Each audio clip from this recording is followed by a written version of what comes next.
You wake before the sun. Your hands already ache from yesterday. Your belly is hollow. Your feet are cracked. And your name, it is forgotten. If it was ever known at all, you are the backbone of a kingdom. Yet no one knows you ever even existed. That was the life of a medieval peasant. Would you have survived for a single day? The silent majority. In medieval Europe, 9 out of 10 people were peasants. Tied to land they did not and could not own, answering to lords they would never meet, born into labour, dying in it. The knight had his armour, the monk had his prayers. But you had nothing more than your body, and even that was borrowed. You were called villain, cotter, serf, each name a shackle you could never escape. Your bleak, dismal existence funded wars, built cathedrals, and fed cities that never knew your face. Yet there is no monument to honour your achievements, no tomb with your likeness to commemorate your life. You left behind no letters, no portraits, no fame, but your hands. They moved the world. Before the sun rises, you rise not with the sun, but before it. The floor beneath your aching body is dirt, packed, cold and alive with fleas and rats. The air stinks of smoke and sweat, soaked into the wattle and daub. There are no shoes for summer, no pillows for comfort. Your blanket is a coarse wool tunic that is as old as you are. Your mattress isn't down or cotton. It is a sack of straw, flattened by time and unending physical exhaustion. You wash in frigid water drawn from a stream you share with pigs and laundry. You do not own soap. You scrape the filth away with a rough cloth, or not at all. Your teeth rot, your fingernails blacken, and parasites of every imaginable kind are your constant companions. Breakfast is quick and cruel if it comes at all. A crust of stale, mouldy bread. A few spoonsful of cold pottage from last night. If there's ale, it's weak and sour, but far safer than the bacteria-infested water you have access to. There is no childhood here, no fun, no playdates, no vacations, no golden years, and no retirement. Only rolls. And the work begins long before your stomach has a chance to growl. Under the Lord's eye. You do not own the field, but you till it, sow it, bleed into it, and when it blooms, it feeds your Lord and lines his pockets. Your work is not paid, it is owed. Part of the corvée, the labour tax you have no choice but to pay to your Lord. You slave at least 3 days a week for him when you're lucky. You give far more during harvest. You give more any time he demands it. In his fields, your ploughshare bites into the soil like it's pulling teeth. You guide it barefoot with mud between your toes and sores beneath your heel. The ox stumbles, but you dare not curse it because you can't spare the breath it takes to do so. There are no gloves to protect your hands, no safety laws to protect you and your family, and no brakes. If the sun is high, you sweat. If it rains, you shiver. If you fall behind, the reeve sees it. He sees everything, and the steward counts it all. The reeve is one of your own, but he serves the manor now. He knows your tricks, because he once used them. To him, your suffering is mere paperwork. A line in a ledger, written in blood.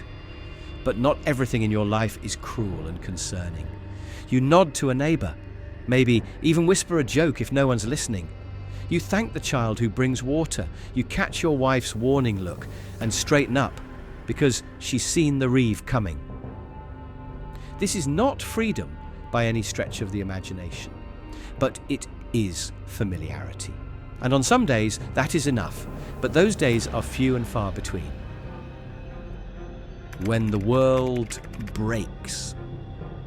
As a medieval peasant, nothing in your life is assured. There are no guarantees, no insurance to protect you, no fallback plans. So when catastrophe strikes, you're the one left holding the bag. The debts, the days were long, the work was honest, but none of it mattered when the storm came and wiped it all away.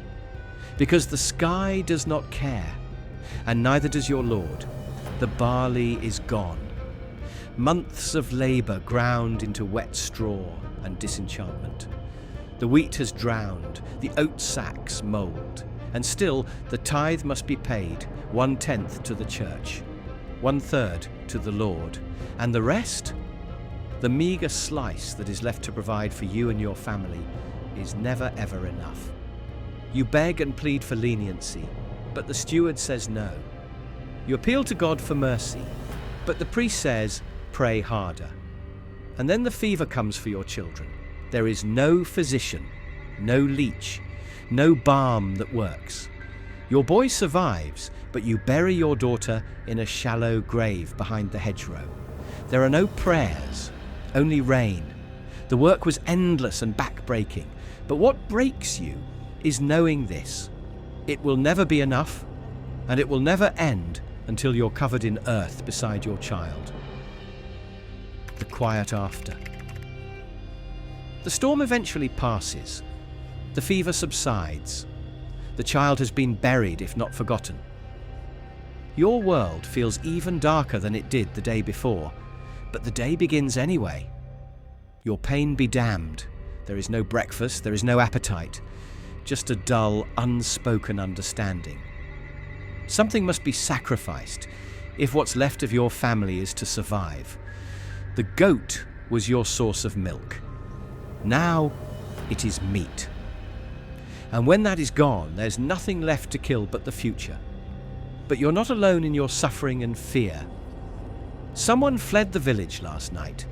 No one says their name, because to run is a crime. But to starve quietly, that is called virtue. In church, the priest gives a sermon, claiming that the famine is God's will, part of his plan for you. He says suffering purifies the soul. Of course, this hypocrite says nothing of his own full belly, nothing of his garnished table. There is no mention of the extra coins taken for burial rites, so that your daughter is buried in consecrated ground. There are no revolts to make your suffering known, no speeches calling for equality, no reckoning, just silence.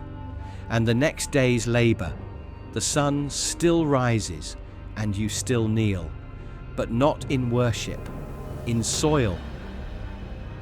The forgotten foundation. The years pass slowly, making you wonder if you're already in hell.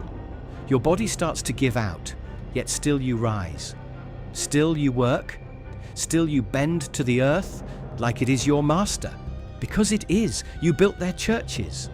You laid the stones for their castles. You harvested the grain that fattened their horses and filled their halls. Your hands shaped the kingdoms of Europe, but your name never did. No chronicler wrote of your strength. No bard sang of your endless burdens. You were not the hero of the tale. You were the ground beneath his feet. You died as you lived, in silence. No tomb, no statue, no record. But without you and the blood, sweat, and years you sacrificed, there was no harvest, no great city, no war to win, no king to crown. You were the footnote of history, the blood that fed the soil, and though they forgot your name, they feasted on your labour. They prayed in your churches. They stood on your bones. You lived without monuments and died without songs. But without you, there is no history. Would you have survived? So now ask yourself, would you have survived a single day? Could you wake in the cold, work through the pain, bury your child and rise again tomorrow? Because that was the life of a medieval peasant. Not heroic, not romantic, just endured. Tell us, what struck you most? The silence? The suffering? The strength? And if you want more stories like this, click now to learn about the prostitutes whose labour funded cathedrals. History remembers the powerful. We remember the forgotten.